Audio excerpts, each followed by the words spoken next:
You crack open your shell in a dark, cozy nest hidden inside a tree cavity. Your first sensation is a symphony of chirps from your siblings as they squirm all around you. Welcome to the world, tiny fluffball. You're about the size of a cherry, weighing less than an ounce, and already you've got competition. Your eyes aren't even open yet, but you can feel your brothers and sisters pushing against you, all of you desperately stretching your necks up whenever you hear mom or dad approaching the nest. The feeding frenzy begins. Your parents fly in with food, and suddenly it's like a mini battle royale. Whoever screams loudest and stretches highest gets the prize. A delicious glob of half-digested seeds, straight from your parents' crop. Yum! You quickly learn to thrust your beak up higher than your siblings, opening your mouth wider than seems physically possible. Your neck muscles develop faster than anything else, because if you don't reach that food first, you don't eat. Talk about brutal competition right from day one. By week 2, your eyes crack open for the first time. Surprise!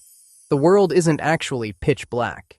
You see your siblings, 4 miniature versions of yourself, all pink and wrinkly with patchy fuzz instead of feathers. You're all crammed together in a space barely bigger than a coffee cup. Personal space? Never heard of it. At 3 weeks old, you're starting to look less like a naked alien and more like an actual bird. Your feathers are coming in. Vibrant greens, yellows, oranges, or pinks depending on what kind of lovebird you are. Those colors will eventually make you look adorable, but right now you're in that awkward teenage phase where half your body has bright feathers and half still shows your embarrassing baby skin. Not exactly your most photogenic moment. Your parents are still bringing you food, but now they're teaching you to crack seeds on your own. Learning to use your beak properly is harder than it looks. You drop more seeds than you eat, and your siblings have no problem stealing your leftovers. Every meal is basically a training session for your jaw muscles. Crack, drop, try again. Crack, drop, try again. By the time you master it, your jaw feels like you've been to bird boot camp. At 6 weeks old, it's flying school time. Your parents coax you to the edge of the nest with a tasty seed held just out of reach.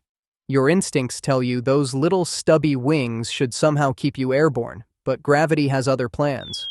Your first flight is more of a controlled fall with style.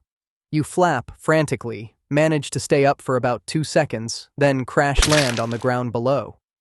Your siblings laugh. Okay, they're birds, they don't actually laugh, but their chirps sound suspiciously mocking. Every day is flying practice. Up, flap, crash. Up, flap, slightly longer glide, crash. The worst part? Your parents make it look effortless. They zoom around, performing aerial tricks, landing perfectly on the tiniest branches. Meanwhile, you're just trying not to faceplant into another tree trunk. By 8 weeks old, you're finally getting the hang of it, though your landings still need serious work. Your tiny feet are covered in bruises from all those rough touchdowns.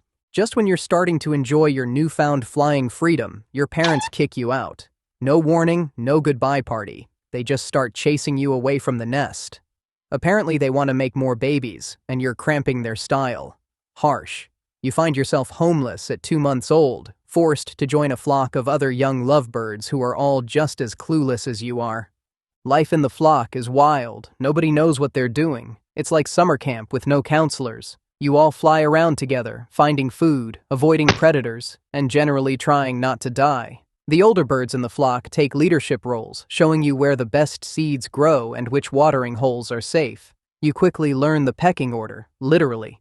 Birds with the strongest beaks and most aggressive attitudes get the best food. You get pecked a few times before figuring out your place in the hierarchy. Food gathering becomes your full-time job. Morning till night, you're cracking seeds, digging up roots, and scavenging for anything edible. Your tiny body burns energy like crazy, so you need to eat almost constantly. Rain days are the worst. Wet seeds are harder to crack, flying is more difficult, and you go to sleep hungry and soaked. But you push through because what other choice do you have? Your first year is all about survival and learning. You master complex flight patterns to avoid hawks. You figure out how to find water during dry spells. You learn which seeds give you stomach problems and which ones taste the best. Your vibrant colors fully develop, making you look like a flying rainbow. Then spring arrives, and suddenly something feels different. You start noticing other lovebirds in a whole new way. That one over there with the particularly shiny feathers? Suddenly very interesting. Your body fills with an urge to show off. You start doing extra loops and twirls during flight, puffing your chest feathers whenever a potential mate flies by, and practicing your sweetest songs when nobody's watching. Finding a mate isn't just about good looks, it's about proving you're a competent partner. You gather small twigs and present them as gifts. You demonstrate your seed-cracking prowess. You show off your flying skills with increasingly dramatic aerial displays. It's exhausting, especially when your presents get rejected. That cute lovebird you've been eyeing just tossed your carefully selected twig off the branch without even looking at it. Ouch. After several rejections and awkward courtship fails, you finally meet your match. Another lovebird who actually appreciates your twig-gathering abilities and doesn't mind your slightly lopsided flight pattern. You bond through a series of intimate rituals, feeding each other, preening each other's feathers, and sitting so close together that your bodies touch. This isn't just a seasonal fling. Lovebirds mate for life. Talk about pressure to choose the right partner. Together, you search for the perfect nesting spot. It needs to be safe from predators, sheltered from weather, and spacious enough for your future family. You settle on a cozy tree cavity and spend weeks preparing it, lining it with bark, leaves, and grass. Your mate is particularly picky about the arrangement, making you rearrange things constantly. You bring a leaf, they move it 3 inches to the left. You bring a piece of bark, they decide it belongs on the opposite side. Interior decorating as a lovebird is an exercise in patience. Egg-laying time arrives, and if you're the female, you now understand why your mother wasn't exactly cheerful all the time. Pushing out those eggs is no picnic. Over several days, you produce a clutch of 4 to 6 eggs. Each one takes considerable effort, draining your energy and nutrients. You need to eat even more than usual just to keep your strength up. Now begins the tedious task of incubation. For the next 3 weeks, you and your mate take turns sitting on the eggs, keeping them at the perfect temperature. Your world shrinks to the size of your nest. Hours blur together as you sit and sit and sit some more. The only excitement is the brief changeover when your mate returns and you can stretch your wings for a quick food run before it's your turn to sit again. Finally, the eggs begin to hatch. Tiny beaks poke through the shells, and soon your nest is filled with the same naked, hungry babies you once were. And now the real work begins. From dawn till dusk, you and your mate fly back and forth, gathering food for your perpetually hungry offspring. They never stop begging. Their mouths are always open, their chirps always desperate. You stuff yourself with seeds until your crop is full, then fly back to regurgitate it all for your chicks. Sleep becomes a distant memory. Your days revolve entirely around feeding trips and keeping the nest clean. No small task when you have multiple babies pooping regularly in your home. You and your mate take turns, but there's no real break. Even when you're out gathering food, you're not relaxing. You're working to find enough sustenance to satisfy those insatiable appetites waiting back at the nest. As your chicks grow, they become more demanding and more mobile. They start climbing over each other, pushing to the front for feeding time. The smallest one gets shoved to the back, and you find yourself trying to ensure everyone gets their fair share. It's an impossible task. There's always one chick that's a bit bigger, a bit stronger, a bit more aggressive than the others. By 6 weeks, your offspring have feathers and are learning to fly. Your peaceful nest becomes flight school central. They crash into the walls, into each other, into you.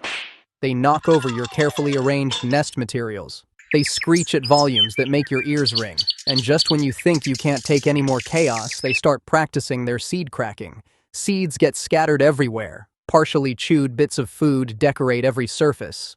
Finally, mercifully, they're ready to leave the nest. You and your mate gently but firmly encourage them to join the wider flock. Some go willingly, excited for independence. Others cling to the familiar nest, requiring more forceful eviction techniques. It's not that you don't love them, you do, but your sanity needs them to move out. Once they're gone, you and your mate collapse in exhaustion. You spend days just recovering, preening each other's neglected feathers, and enjoying the quiet. But nature has a cruel sense of humor. Just as you're settling into post-parenting bliss, your body signals it's time to do it all over again. That's right. Lovebirds can raise multiple broods per year. Your mate is already bringing in fresh nesting material with that look in their eye. And as you watch your mate excitedly preparing for another round of chaos, sleep deprivation, and constant feeding, you can't help but wonder if lovebird is really the most accurate name. Maybe glutton for punishment bird would be more fitting. But when your mate snuggles up against you at the end of another exhausting day, beaks touching in that special lovebird kiss, you remember why you signed up for this crazy life in the first place? Just don't tell anyone about that cute blue lovebird from the neighboring tree you've been secretly admiring during your seed-gathering trips. What happens at the acacia tree stays at the acacia tree. There you are, a tiny egg buried in warm sand along the Atlantic shoreline. A whole bunch of you, about 80,000 siblings crammed together under a few inches of beach. Mom dropped you off during the full moon high tide, did a little dance with Dad in the moonlight, and that was that. No goodbye kiss. No, see you later, just fertilize and forget. Welcome to existence. After a month of sitting in your egg, you finally break free. You're barely the size of a pencil eraser, with a body that looks more like a walking helmet than an actual animal. Your first challenge? Dig upward through the sand without getting eaten by the swarm of hungry shorebirds waiting for your grand entrance. As you and your thousands of siblings scramble toward the water, it's basically an all-you-can-eat buffet, where you're the main course. Those birds don't even have to try hard. Just stand there with their beaks open and wait for delivery. You make it to the water, swimming with your tiny legs while your hard shell makes you look like a moving pebble. The ocean isn't exactly giving you a warm welcome either. Fish are gobbling up your brothers and sisters faster than you can count. Out of those 80,000 eggs Mom laid, maybe 10 of you will make it past the first year. Talk about terrible odds. Your life is basically eat or get eaten from day one. Your diet consists of worms, mollusks, and other tiny creatures hiding in the sand. Finding food requires digging through mud with your weird little legs while your body stays anchored above. Imagine trying to eat dinner while doing a permanent push-up. That's your life now. Your body isn't doing you any favors either. With 10 eyes scattered across your shell and body, you'd think you'd have amazing vision. Nope. Most of those eyes can only detect light and dark, and the rest are so basic they might as well be decorative. You navigate mostly by feeling your way around with your legs and pincers. Those famous tail spikes everyone recognizes? They're not weapons. They're just there to help flip you over when waves knock you upside down. Without them, you'd be like a turtle on its back, except without the cute struggling. Every few weeks, your body decides it's outgrown your shell. Time to molt. Your shell splits open along the front rim, and you have to wriggle out of it like it's the world's tightest sweater. While your new shell is still soft, you're basically defenseless against everything in the ocean. Better hide until it hardens, which takes days. This whole process happens about 16 to 17 times before you're fully grown. Each molt is more uncomfortable than the last one, and each time you're left vulnerable and soft, hoping nothing notices your crunchy exterior is temporarily out of service. 4 years into life, and you're still a juvenile, hanging out in shallow nursery areas where bigger predators can't easily reach you. Your neighborhood is a mix of sandbars and seagrass beds, all within a few feet of the shoreline. You spend your days plowing through mud like a miniature bulldozer, using your specialized front claws to capture worms and small crustaceans. Nighttime is when you really become active, feeling safer under the cover of darkness despite your terrible eyesight.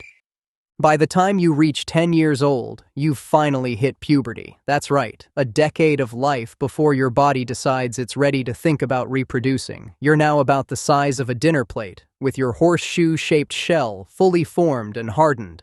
If you're male, you're a bit smaller and have modified front claws that look like boxing gloves, perfect for holding onto a female during mating. If you're female, you're larger and have regular claws. Because who needs specialized appendages when you're the one carrying all those eggs? Now comes the weird part of growing up. Your body starts producing chemicals that make you want to head to the beach during specific full moons. It's like an overwhelming urge to attend a very specific party. The water temperature hits just right, the moon is full, and suddenly you're migrating toward shore along with thousands of others just like you. For females, this annual pilgrimage means dragging yourself onto the beach while possibly carrying a male on your back. He's been hanging on for weeks, sometimes months, waiting for this moment. Talk about clingy. You dig a shallow nest in the sand with your rear section, lay thousands of eggs while the male fertilizes them. Then you drag yourself back to the water, leaving your offspring to fend for themselves. Parenting complete. If you're male and didn't manage to grab onto a female before the beach party, you're left scrambling around the shoreline, desperately seeking unattached females or trying to knock other males off their ride. It's basically bumper cars, but with more desperation and less amusement park music. After the mating frenzy, it's back to the ocean depths for another year. You venture out further now, sometimes going hundreds of feet deep, where the pressure would crush many other creatures. Your ancient body design handles it just fine. After all, your ancestors were doing this 450 million years ago, long before dinosaurs even existed. Food becomes harder to find as you age. Your body demands more energy, yet your primitive design isn't exactly optimized for efficient hunting. You plow through the seafloor like an organic tractor, hoping to disturb enough worms and mollusks to make a meal. Sometimes you find plenty, sometimes you go hungry. By age 20, you're a seasoned veteran of ocean life. Your shell bears the scars of near misses with predators and rough encounters with rocks during storms. Those fancy tail spikes might be broken or worn down from years of flipping yourself over after waves have had their fun with you. You've survived countless molts, predator attacks, and habitat changes. Despite your primitive design and strange appearance, you have one superpower that's made you invaluable: your blue blood. That's right, your blood is blue because it uses copper instead of iron to carry oxygen. But the really special part is that your blood contains a substance called LAL, limulus amebocyte lysate, that instantly clots when it contacts certain bacteria. This makes your blood incredibly useful for detecting contaminants in medical equipment and vaccines. For this reason alone, you and your kind get caught, drained of about 30% of your blood, then released back to the ocean.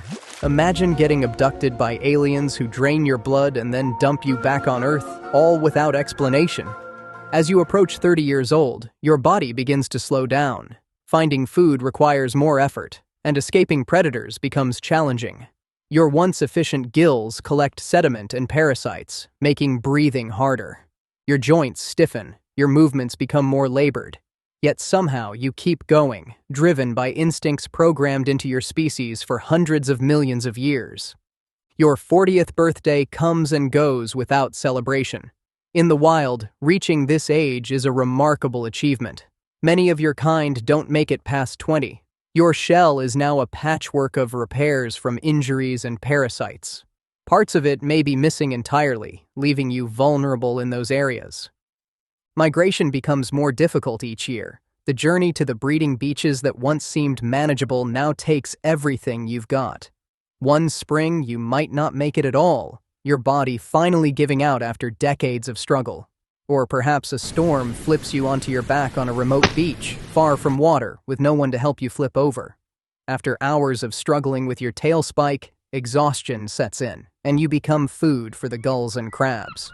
Or maybe, just maybe, you reach the ripe old age of 50, making you one of the oldest horseshoe crabs on record. You've survived being prey, a blood donor, pollution, habitat loss, and countless other challenges. You've produced hundreds of thousands of eggs over your lifetime, with perhaps a handful surviving to adulthood. In your final days, as your ancient body begins to shut down, you drift with the current, no longer able to fight against it. Your last moments might be spent washing ashore during a storm, where you'll become part of the beach that once cradled you as an egg. Full circle and all that jazz. And to think, after 450 million years of evolution, nature looked at your species and said, "Yep, that's perfect, don't change a thing." Turns out when you look like a living fossil and bleed blue blood that's worth more than gold, nobody cares that your eyes don't work and your best defense mechanism is flipping yourself over with a glorified poker. Rock on, you magnificent prehistoric weirdo. You emerge from a sandy burrow in the scorching Australian outback, breaking free from your egg along with about 9 other siblings. The first thing you notice? Everything wants to eat you. Welcome to life as a thorny devil, where you start out smaller than a paperclip and somehow have to survive in one of the harshest environments on the planet. Good luck with that. Your mom buried you guys in the sand about 3 months ago and bounced. No tearful goodbye, no parenting books, not even a try not to get eaten note. Just you and your siblings scrambling in different directions because staying together would be like setting up an all-you-can-eat buffet for predators. Speaking of which, your first order of business is avoiding becoming breakfast. Your tiny legs carry you across the hot sand as you frantically search for cover. A shadow passes overhead. Bird! You freeze instantly, hoping your spiky body and sandy coloration make you invisible. The bird circles, then moves on. First survival test passed. Only about 1,000,000 more to go. Let's talk about your appearance because honestly, you look ridiculous. Your body is covered in sharp spines that make you resemble a walking pine cone. On your back sits a fake head. Yes, a fake head, complete with a large knobby hump that you can present to predators while tucking your real head safely between your front legs. Nature really said, "Here's a decoy. Hope it works." Your real head isn't winning any beauty contests either. You've got this weird, pointy snout and bulging eyes that make you look perpetually surprised. But what really sets you apart is that spiky crown of thorns on your head. You're basically wearing the world's most uncomfortable hat 24/7. Day one and you're already thirsty. Problem is, you're in the desert where water is about as common as snow. But wait, your body has a trick for that. The ridges between your spines form tiny channels that can capture morning dew or the occasional rainfall. The moisture travels along these channels straight to your mouth through capillary action. You're literally drinking through your skin. Talk about efficiency. Food is your next challenge. As you wander across the baking sand, you spot your first meal, a tiny black ant. Your tongue flicks out, lightning fast, and the ant disappears. One down, about 1,000 more to go to fill your daily quota. Yes, you need to eat approximately 1,000 ants every day just to survive. Hope you didn't have any hobbies planned because you'll be spending most of your waking hours hunting ants. Not just any ants either. You're specialized to eat certain species, mostly small black ants that live in the desert. Imagine being so picky while living in a place with so few food options. It's like being in a food desert and still insisting on only organic, locally sourced produce. Winter arrives, bringing cooler temperatures. You dig yourself into the sand, slowing your metabolism way down. It's basically a really long nap where you don't need food or water. When the weather warms up again, you emerge hungry and ready to continue your ant hunting career. By your first birthday, you've somehow survived. Congrats. You're still tiny though. Growing is a slow process when your diet consists exclusively of insects smaller than rice grains. You'll take about 5 years to reach your full adult size of a whopping 8 inches. That's right, after all that effort, you'll still be smaller than a Subway sandwich. The desert sun beats down as you continue your daily routine. Wake up, bask in the morning sun to warm your cold-blooded body, hunt ants, avoid predators, repeat. Your days follow the rhythm of the desert, active in the morning and late afternoon, hiding during the scorching midday heat. Your second year brings new challenges. You spot another thorny devil in your territory. It's mating season, and suddenly those spikes serve a dual purpose. Males fight by pushing against each other with their thorny bodies until one gives up. It's like a very slow, very prickly sumo match. If you're male, you approach a female with a jerky, stop-start walk that looks like you're lagging in a video game. If you're female and impressed by this stuttering display, you allow mating to occur. Afterward, you both go your separate ways because thorny devils are loners. No cuddling, no exchanging phone numbers, not even a "see you around." For females, the hard work comes later. You dig a tunnel about 30 centimeters deep in the sand, lay your eggs, cover them up, and leave. Motherhood complete. Those eggs are on their own for the next 3 to 4 months until they hatch and the cycle begins again. Your third year is much like your second, except you're getting better at this survival thing. Your color-changing abilities have improved. Your skin can shift from pale yellow in the morning to to dark reddish-brown by afternoon, helping you regulate temperature and stay camouflaged. It's like having a built-in thermostat and invisibility cloak all in one. One morning, you're hunting for ants when the ground vibrates. Something big is coming. You freeze, your spiky body rigid. A goanna lizard approaches, tongue flicking as it searches for prey. You remain motionless, counting on your camouflage and spiky defense. The goanna notices you but seems uncertain. Those spines don't look appetizing. After what feels like forever, it moves on. Crisis averted. You continue growing, albeit slowly. By year 4, you're approaching adult size. Your territory encompasses about 1 square kilometer, which you patrol regularly for the best ant colonies. You've gotten the hang of this desert life, knowing which shrubs provide the best shade, which sandy areas hold moisture longer, which ant trails are worth following. Your days blend together in a rhythm of survival. Wake at dawn, warm up in the sun, hunt ants during cooler hours, rest during peak heat, hunt again in late afternoon, find a safe spot to sleep, repeat. Not exactly an action-packed lifestyle, but it works. Your 5th year marks full maturity. Your spikes have reached their maximum pointiness, your fake head knob its full deceptive potential. You've mastered the art of standing absolutely still when threatened, so still that you can be picked up without showing signs of life.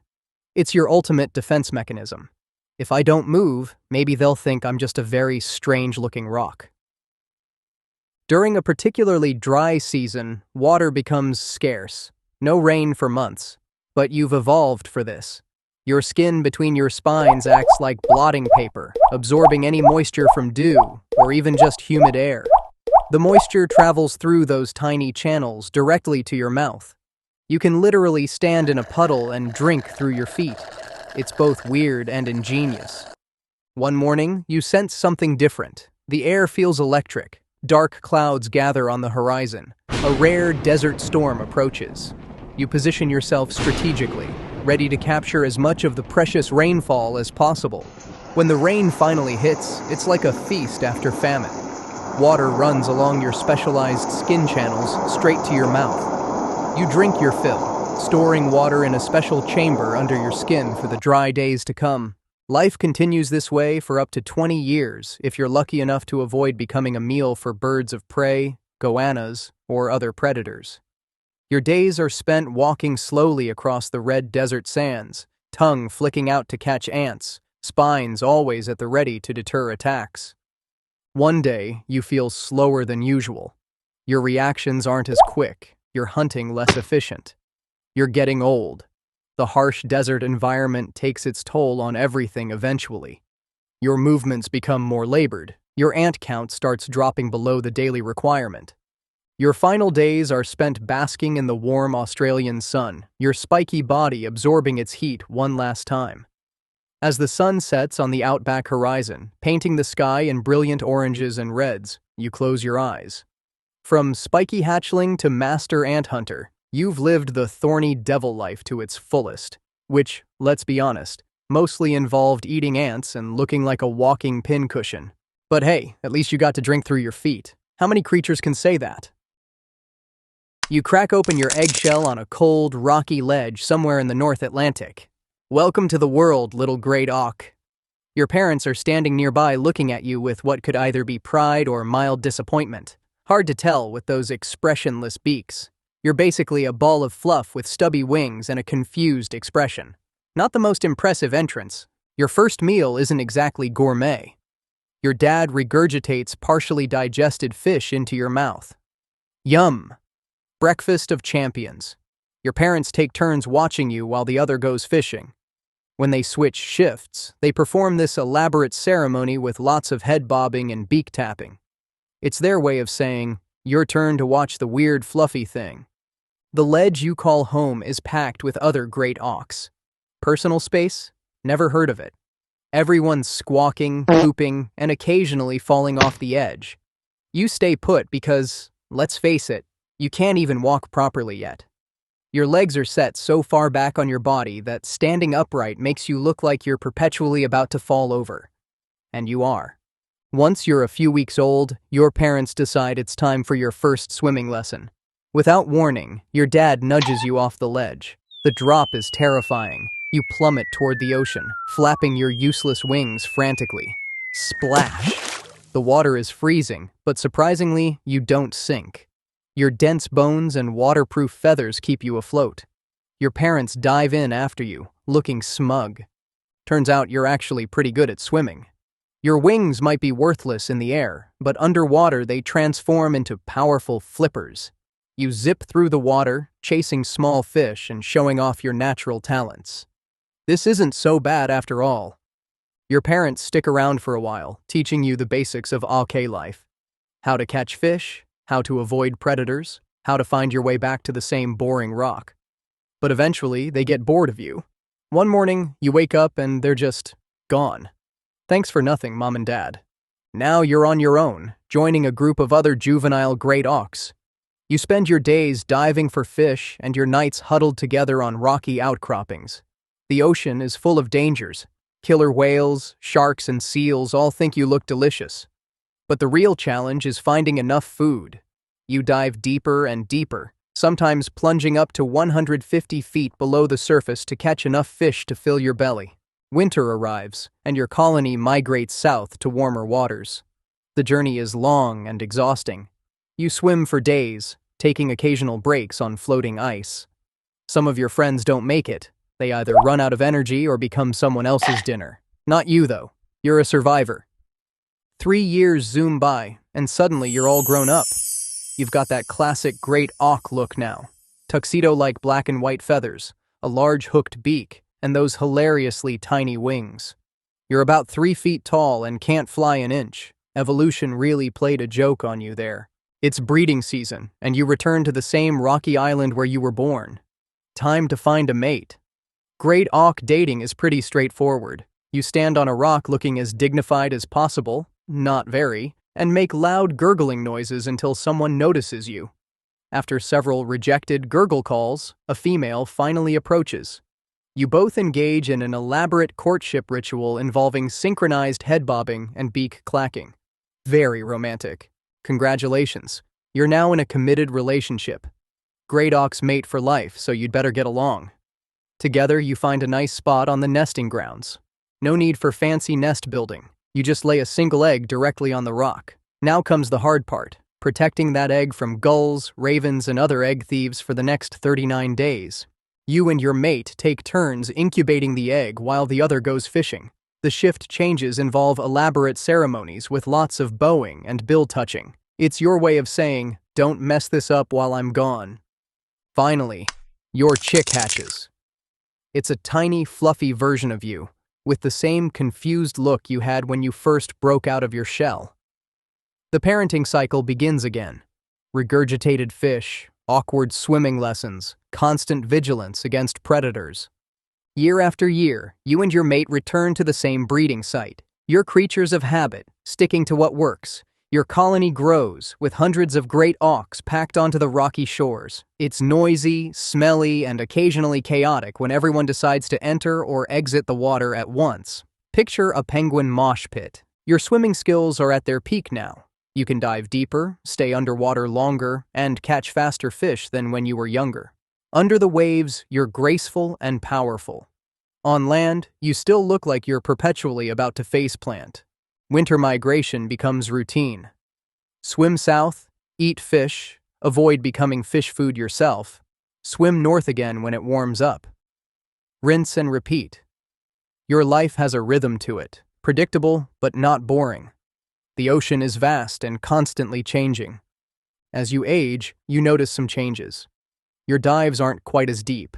Your reflexes aren't quite as sharp. That seal that used to be easy to outswim now seems faster somehow. Getting old isn't fun for anyone, but particularly not for a flightless bird in the unforgiving North Atlantic. One cold morning, you wake up to find your mate missing. She went fishing yesterday and never returned. Maybe a shark got her. Maybe she just got tired of your face. Either way, you're alone now. Great auks mate for life, but life isn't always that long.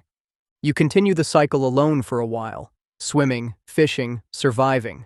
But something's different. The colony seems smaller each year. Fewer chicks hatch. Strange wooden structures appear on the horizon, carrying creatures that walk on two legs but look nothing like birds.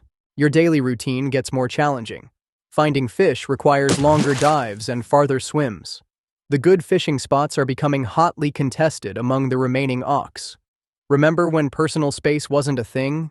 Now you've got the opposite problem. Too much ocean and not enough friends. You find yourself missing the days when you were crammed together on those smelly rocks, complaining about your neighbor's fishy breath. At night, the colony's chorus of calls is quieter, the gaps between voices growing wider. Even the gulls seem confused by the emptiness, circling overhead with disappointed squawks when they realize there aren't enough eggs to steal anymore. These new creatures start visiting your nesting grounds. They walk clumsily among the rocks, making loud noises and grabbing your friends. Some never come back. Others return missing their feathers and skin, just hollow versions of themselves stuffed with something that makes them look alive, but completely ruins their swimming technique. Your once bustling colony dwindles. The few remaining great auks huddle closer together on smaller, more remote islands. The strange two-legged creatures seem to find you wherever you go. One day you're hunting for fish when you spot movement below you. It's not a shark or a seal, it's something you've never seen before. Before you can react, you feel something tighten around you. You struggle, but it's no use. You're pulled upward, away from the ocean that has been your home. The last thing you see is a wooden structure floating on the water's surface, and several of those strange two-legged creatures looking at you with excitement. You wonder if they're going to do that weird head-bobbing courtship ritual too. That would be awkward because you're really not interested. Besides, you already gave your heart to that mate who disappeared. Talk about ghosting. She didn't even leave a note. Gone fishing would have been nice. Now you're stuck explaining to these weird creatures that you're just not emotionally available right now. And honestly, their feathers look ridiculous. Who evolved those? You burst into the world already moving, already swimming. No time for baby steps here. You're literally born mid-swim. Welcome to life as a manta ray. Your mom doesn't even slow down to push you out. 1 second you're folded up inside her, the next you're unfurling your tiny wings in the open ocean. Surprise! You're instantly on your own with no parental guidance whatsoever. Talk about a rough start. Your body unfolds like some kind of origami ocean creature. Those little wings of yours are already about 2 feet across. Not exactly tiny by baby standards, but in the grand scheme of manta rays, you're basically a fun-sized snack for passing predators. Speaking of which, you better start swimming faster because literally everything wants to eat you right now. The moment you pop out, you're on the menu for sharks, large fish, and basically anything with teeth and an appetite. Your survival strategy? Don't stop moving. Ever. It's like your entire childhood is one giant game of tag where getting caught means game over, permanently. Your first few weeks are a crash course in Ocean Survival 101 with no instructor and pop quizzes that can kill you. You figure out pretty quickly that staying near the surface during daylight hours is basically wearing a "eat me" sign. So you do what any sensible baby manta would do. You dive deeper where the shadows hide your silhouette from hungry eyes above. Look at your mouth. It's not just any mouth. It's like you've got 2 giant pizza scoops attached to your face. These cephalic lobes funnel water and food straight into your mouth as you swim. The ocean's original conveyor belt sushi system. You're basically swimming through soup and filtering out all the good bits. Plankton, krill, small fish. If it's tiny and nutritious, you're slurping it up like the world's most efficient underwater vacuum cleaner. By your first birthday, you've doubled in size. Those wings are now pushing 4 feet across, and you're starting to feel a bit more confident. Not confident enough to stop constantly moving, mind you, but at least now you're a slightly less convenient snack size. You've survived your first year by a combination of constant vigilance, speed, and just enough luck to keep your flat pancake body away from the business end of a shark. Ocean currents become your personal highway system. Why waste energy when you can catch a free ride?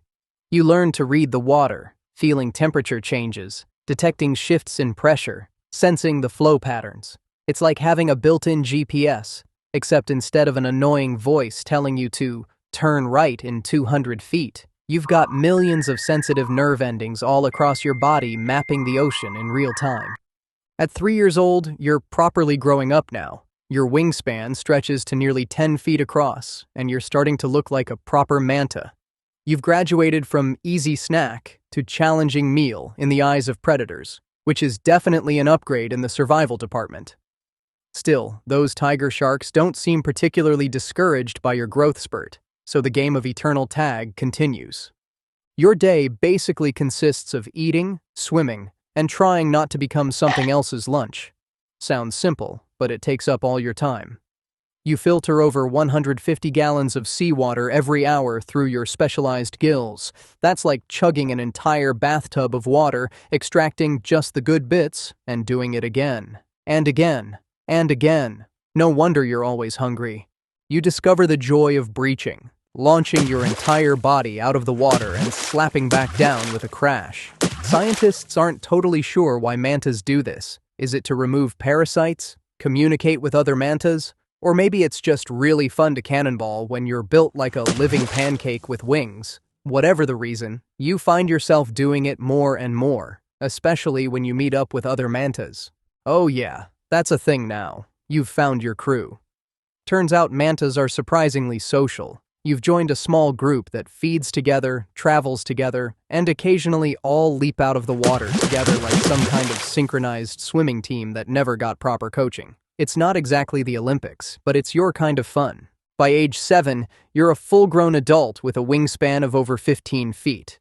You're basically a living, breathing, underwater hang glider. Smaller fish have started using you as mobile shelter, swimming beneath your massive wings to hide from predators. You don't mind the company. They sometimes chase away the parasites that try to hitch a ride on your skin, so it's a win-win situation. You've mastered the art of the cleaning station, those special coral reef areas where smaller fish act like the ocean's car wash. You hover perfectly still while tiny cleaner wrasse a dart all over your body, picking off parasites and dead skin. It's like getting a full-body spa treatment while suspended in blue infinity. Feels amazing after a long day of filter feeding. Speaking of feeding, you've perfected your techniques. Sometimes you barrel roll through dense patches of plankton, your mouth wide open, scooping up maximum food with minimal effort. Other times, you and your manta buddies form a feeding chain, swimming in tight formation to create a swirling vortex that concentrates your prey. It's team hunting at its finest, and way more efficient than going solo. At 10 years old, if you're female, you start getting attention from male mantas. Their courtship is surprisingly gentle for such massive creatures. The male follows behind you, mimicking your movements like some underwater shadow dance. It's flattering, if a bit persistent. Eventually, if you're into him, you'll let him get close enough to mate. The whole thing lasts just a few seconds. Not exactly the romance of the century, but efficient. Pregnancy lasts about a year, which feels like forever when you're constantly swimming. Your body changes, growing rounder as the pup develops inside you. Unlike some fish that lay thousands of eggs and call it a day, you invest all that energy into just 1 or 2 pups at a time. Talk about pressure. And after all that, remember the beginning of your story?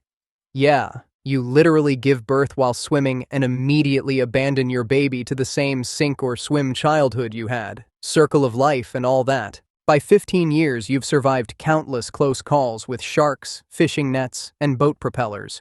Your wings bear the scars of near misses, ragged edges, and healed tears that tell the story of a life lived dangerously. Each mark is basically a souvenir from a vacation to the edge of mortality. I visited death's door, and all I got was this lousy scar. Your brain is surprisingly large for a fish, with specialized areas devoted to social behavior, problem-solving, and self-awareness. You recognize your reflection, remember good feeding spots from years ago, and can even recognize other individual mantas you've met before.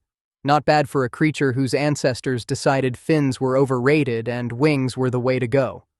20 years in, and you're one of the veterans of the ocean. Younger mantas sometimes follow your lead, learning the migration routes and feeding techniques you've perfected over 2 decades of ocean life. You didn't ask to be a role model, but here you are, the elder statesperson of your manta crew. Your daily routine has a certain rhythm to it now. Dawn feeding near the surface, midday cleaning stations and socializing, afternoon diving to deeper, cooler waters, and then back to the shallows as night falls. It's predictable but satisfying, like having a job you don't hate with coworkers you actually enjoy. At 30, you're reaching Manta middle age. You swim a little slower now, but with more precision. You've seen the ocean change, reefs bleaching, plastic drifting through your feeding grounds, fishing boats becoming more numerous. The water feels different too, warmer in places it should be cool, more acidic against your sensitive skin. Your migration routes span hundreds of miles of open ocean, navigated with an internal compass scientists still don't fully understand. You feel the Earth's magnetic field like humans feel a breeze on their face, an invisible but unmistakable sensation guiding you home. Year after year, you return to the same feeding grounds, the same cleaning stations, the same mating areas, following ancient paths encoded somewhere in your Manta DNA. 40 years into your Manta life, and you're officially in your golden years. Your massive 20-foot wingspan casts an impressive shadow on the reef below as you glide effortlessly through crystal blue waters. Younger mantas give you space, almost reverently. You've survived longer than most of your kind, outsmarting predators, avoiding humans and their boats, and successfully riding the ever-changing currents of an increasingly unpredictable ocean. Your body moves a little slower now, but your brain is sharper than ever, packed with 4 decades of ocean wisdom. You know exactly where to find the richest plankton blooms, which cleaning stations have the most attentive service, and precisely when to start the long migration to warmer waters. It's like having Google Maps for the entire ocean permanently installed in your head. And now here you are, still gliding, still filtering, still living your best Manta life. The younger ones don't even realize you're old. You still breach with impressive height, still somersault through plankton clouds with practiced precision. In the endless blue, age is just a number, and you've got plenty of graceful gliding left to do. After all, when you're basically a majestic underwater bird with the face of a vacuum cleaner, retirement isn't really an option. Snap! That's the sound of Jaws nearly taking your tail off, and you've been alive for exactly 43 seconds. Welcome to life as a lemon shark. You're literally swimming for your life while your umbilical cord is still attached. Your own mother just tried to eat you, and she's not done trying. The miracle of birth in shark world comes with a side of attempted filicide. Your first accomplishment isn't crying or breathing. It's dodging death. Congrats on surviving minute 1. Only about 2.6 million more minutes to go if you're lucky. Right now, you're only about 2 feet long with that signature lemon-yellow color that blends perfectly with the sandy bottom. Cute? Maybe to humans watching National Geographic. To literally everything else in the ocean, you look like a swimming snack pack. First order of business, don't die. Sounds simple, but when you're barely the size of a ruler and everything wants to eat you, it's a full-time job. Bigger sharks, groupers, barracudas. They're all eyeing you like you're the last pizza slice at a sleepover party. Even your own siblings might take a bite if they get hungry enough. Family values aren't exactly a thing in shark world. You instinctively head for the mangroves. The tangled underwater root systems are like nature's daycare center for baby sharks. The roots are too dense for bigger predators to navigate, which means you get to practice swimming without becoming someone's lunch. Smart move. You tuck yourself between the roots, your yellowish body blending with the sunlight filtering through murky water. This is home for now.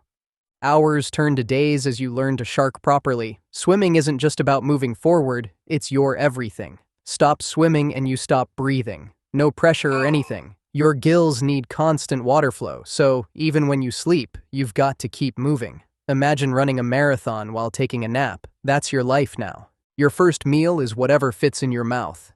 Tiny fish? Yes, please. Small crustacean? Down the hatch. Your teeth are already sharp little triangles designed for gripping slippery prey. You don't chew, just grab, gulp, and go. Table manners aren't a priority when you're at the bottom of the food chain. Day after day, you patrol the same nursery areas, learning the layout of every root, every sandy patch.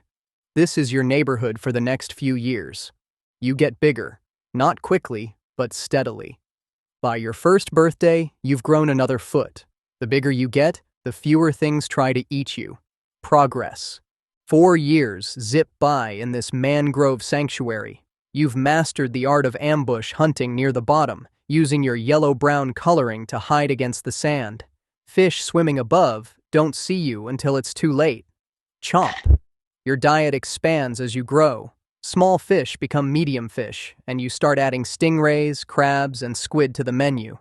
It's like upgrading from kids' meals to the regular menu. At 5 years old, you're nearly 6 feet long and finally ready to venture beyond the mangroves. The open ocean is calling. Just kidding. You're a lemon shark, not a great white. Your kind sticks to coastal waters, reefs, and river mouths. No deep-sea adventures for you.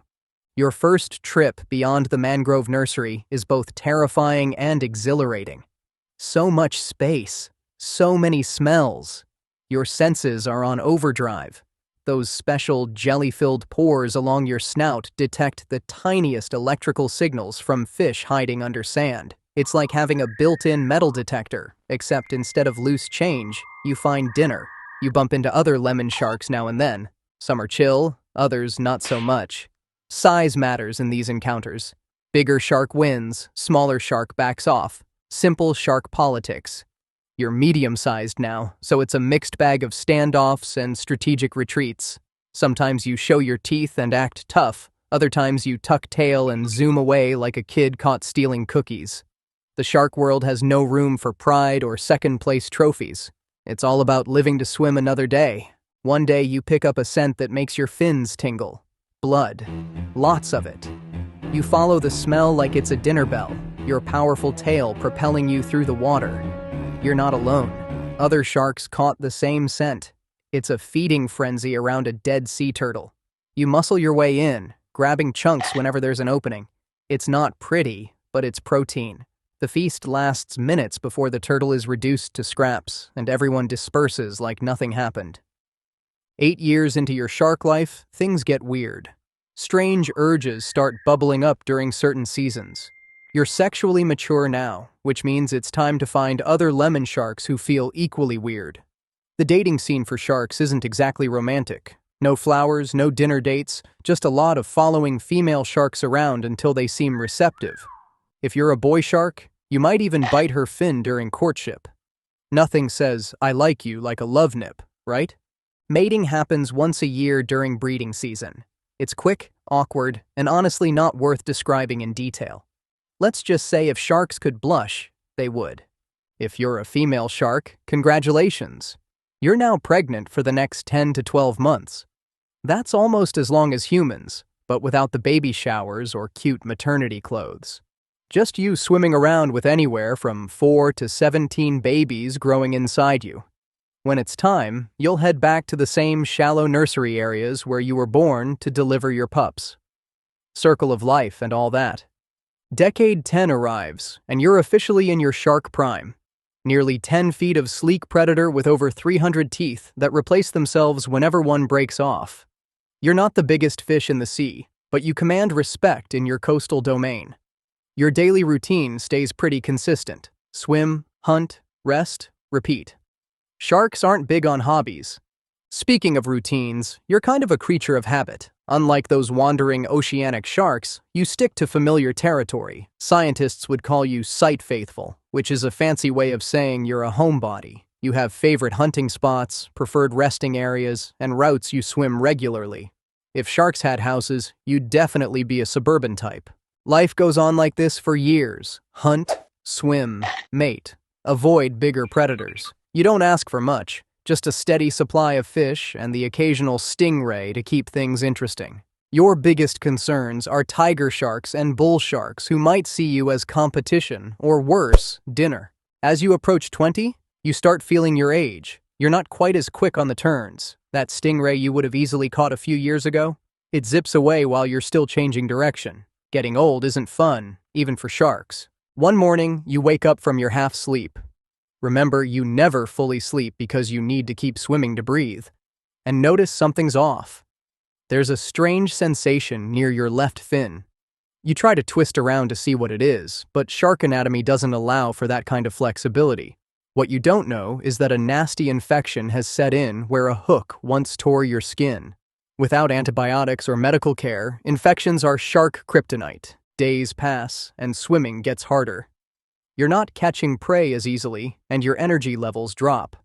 The infection spreads. You find yourself spending more time resting on sandy bottoms, conserving what strength you have left. One particularly tough morning, you struggle to stay in motion. Your mighty tail, once capable of propelling you through water with impressive speed, barely manages weak swishes. The current carries you more than your own power. As you drift, smaller fish that would normally scatter at your approach now swim boldly nearby, as if they know your predator days are winding down. The water feels different today, warmer, brighter somehow. You find yourself floating toward the surface, your body no longer fighting to stay down. The last thing you see is sunlight dancing through the clear blue water, creating patterns that would be beautiful if sharks had any appreciation for aesthetics. But since they don't, your final thought is probably just, man, I could really go for one last stingray right now. With extra barb, hold the sand.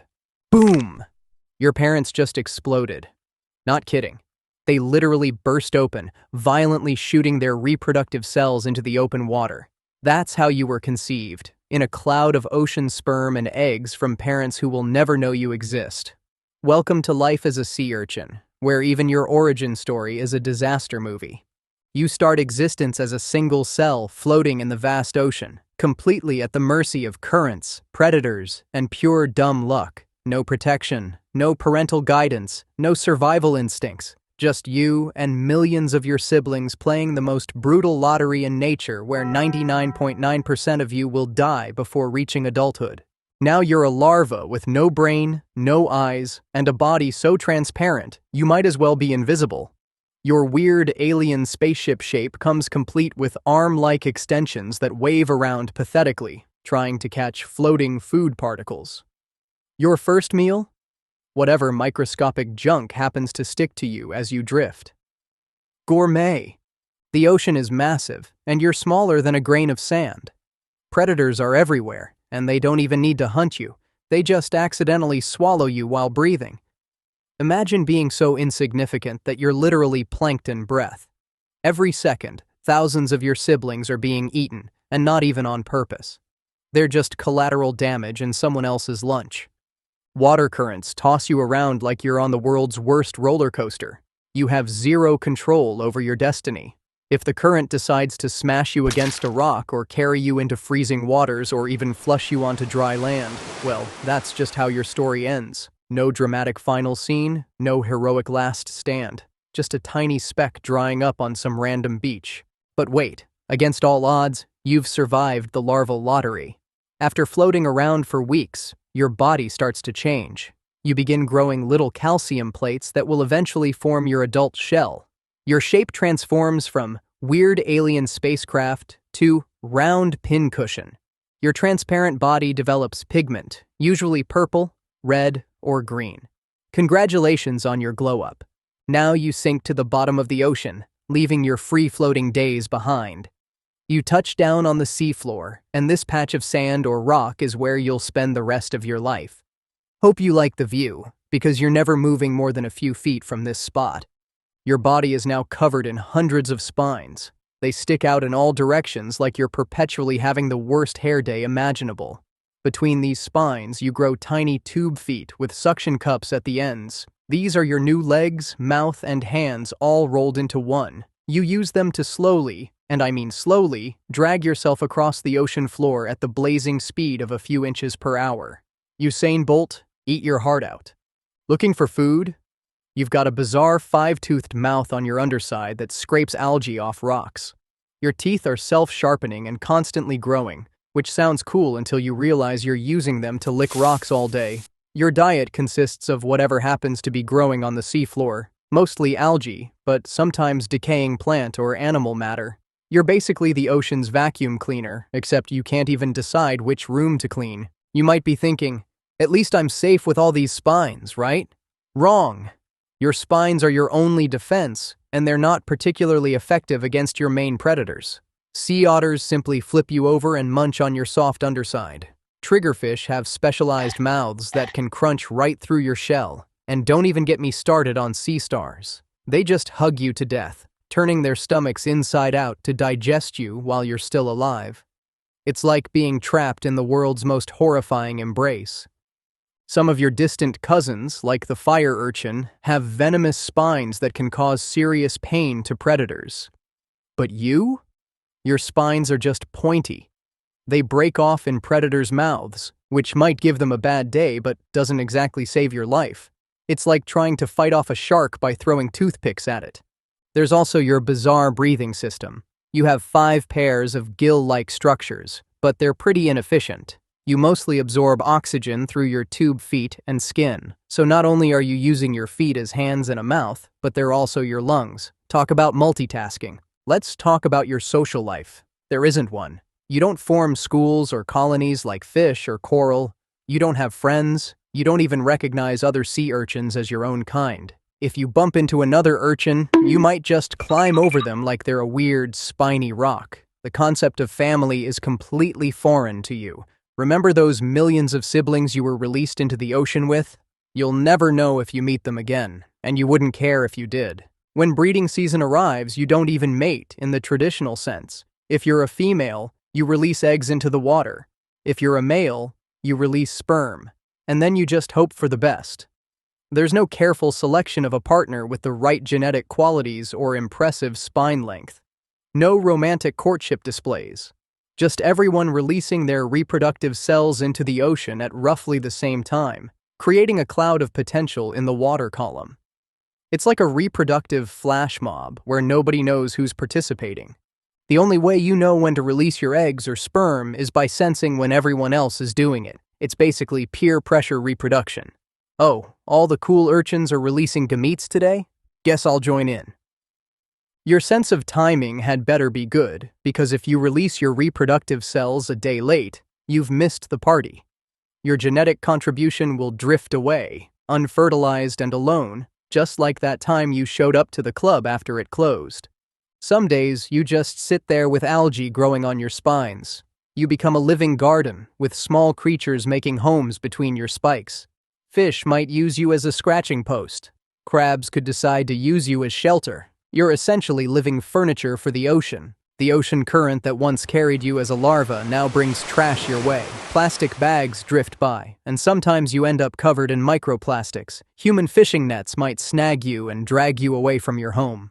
Or worse, humans might collect you for food, or to make those fancy sea urchin decorations they put on their shelves. Let's not forget about ocean acidification.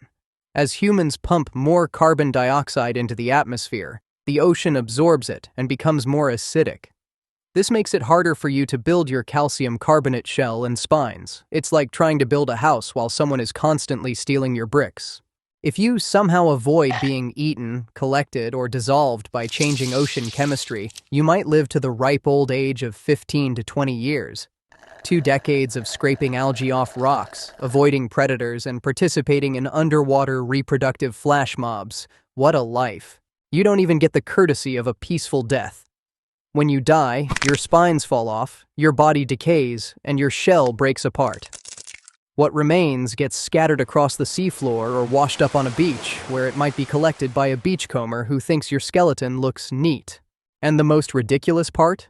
After all this, the floating helplessly, the rock licking, the spine growing, the communal spawning, your species has been around for over 450 million years. You've survived multiple mass extinctions. You've outlasted the dinosaurs. Your ridiculous design and bizarre lifestyle have proven surprisingly effective in the grand scheme of things. Oh, and let's not forget about your bizarre cousins, sand dollars. They're basically you, but flattened like a pancake. They decided spines were too mainstream and opted for tiny, velvet-like ones instead. They even have tiny feet they use to bury themselves in sand. Imagine being the evolutionary equivalent of the friend who can't handle normal life, so they hide under blankets all day. There's also your toxic relatives who store concentrated vanadium in their bodies. Nobody knows why. It's like your uncle who collects bizarre things in his garage, puzzling to everyone but apparently essential to his existence. So the next time you feel like your life is hard, just remember, At least you're not a brainless, eyeless pincushion spending your days licking rocks on the ocean floor, waiting for a sea star to give you a deadly hug, or for all your friends to simultaneously decide it's time to release your reproductive cells into the great blue void. Now that truly sucks.